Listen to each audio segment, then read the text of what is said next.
Mountains of Mecca, what can you say of the day that Abraham passed your way?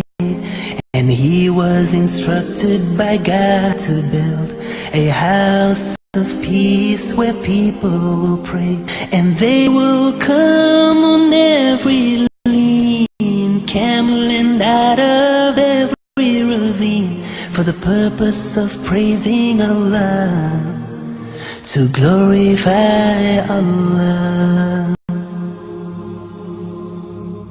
O mountains of Mecca, what can you tell of the day that stones from the sky fell, destroying an army determined to break the house of Allah that Abraham built?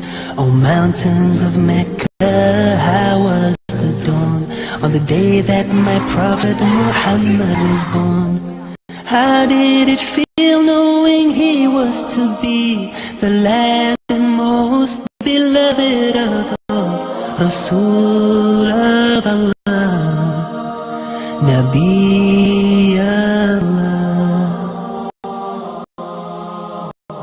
O mountains of Mecca, you were there when the Prophet Muhammad climbed down in despair.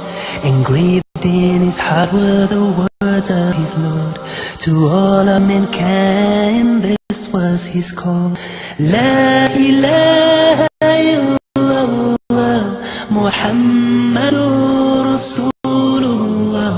Oh people, praise only Allah, glorify Allah.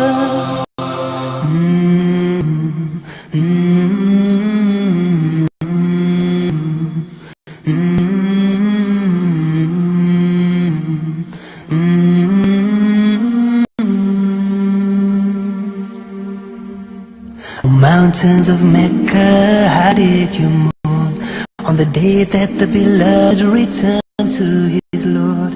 And up till the last breath escaped from his lips, he prayed that his ummah would find success. O mountains of Mecca, how will it feel when the earth shall quake and tremble with fear, and we shall be gathered together to stand in the court of Allah with our deeds at hand? Oh, how we pray that on that day we'll be with those to whom Allah will say, peace be with you, I am pleased with you. O mountains of Mecca, bear witness that I to the oneness of Allah do I testify. For all that He's given me, how can I deny? My purpose in life should be only to cry, La ilaha illallah, Muhammadur Rasulullah. There is no God but Allah, Muhammad is His messenger. La ilaha illallah, Muhammadur Rasulullah. There is no God but Allah, Muhammad is His messenger. Allahumma salli ala Muhammad Rasulillah.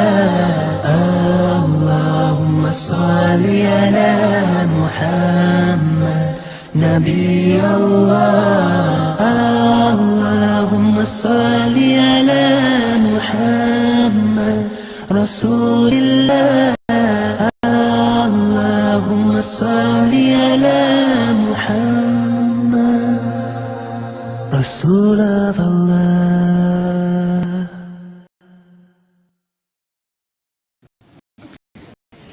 الحمد لله رب العالمين هو الذي جعلنا مسلمين والصلاة والسلام على رسول الله وعلى آله وصحبه أجمعين. أشهد أن لا إله إلا الله وحده لا شريك له وأشهد أن محمدا عبده ورسوله.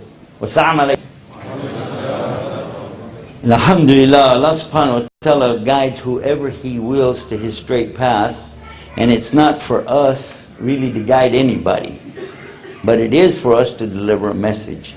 And I try to remind myself about that every day, because so many times people will ask me the question, how can we get this person to Islam? How can I get that person to be a Muslim?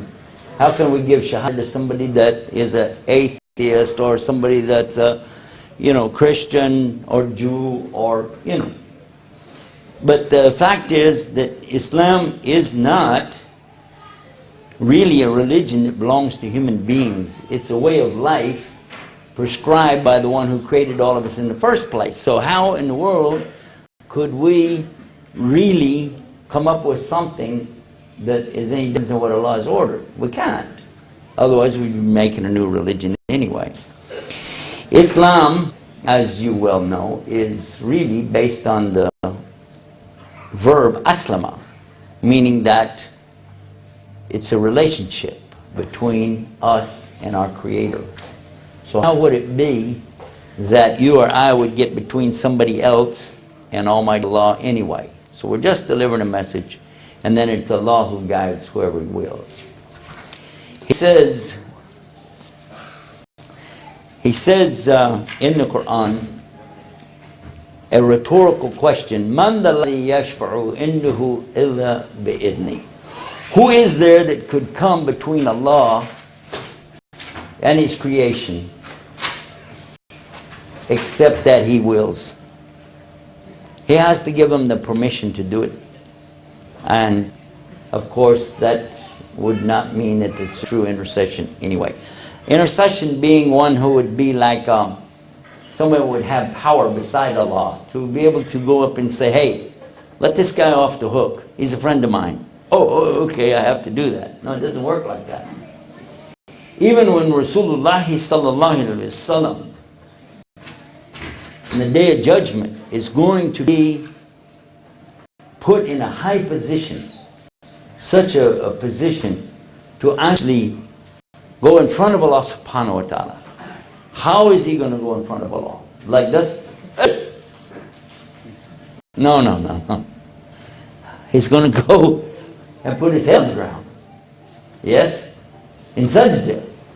And then he will supplicate, that's the English word, he's going to make dua according to however Allah inspires him. This is what he said. This is what he said himself, meaning that he doesn't even know what he's going to be saying, but Allah will inspire him with the words. So you can see right away, with his head on the ground and Allah basically putting words in his mouth to do what? To take his ummah, those who were followers of Muhammad sallallahu alaihi wasallam, out of the fire of hell. Well, there's some good news here. In fact, there's a whole lot of good news when you compare Islam to anything else.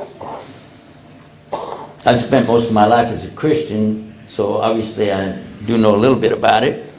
And Christianity is teaching us that people that are the believers according to at least certain groups of Christians, they're not going to die.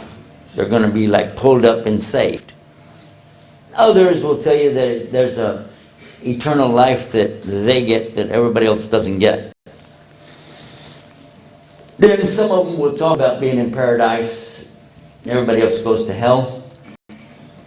But the good news in Islam is that everybody gets this eternal life. It's not limited. Everybody gets eternal life. Good or bad. Everybody gets eternal life.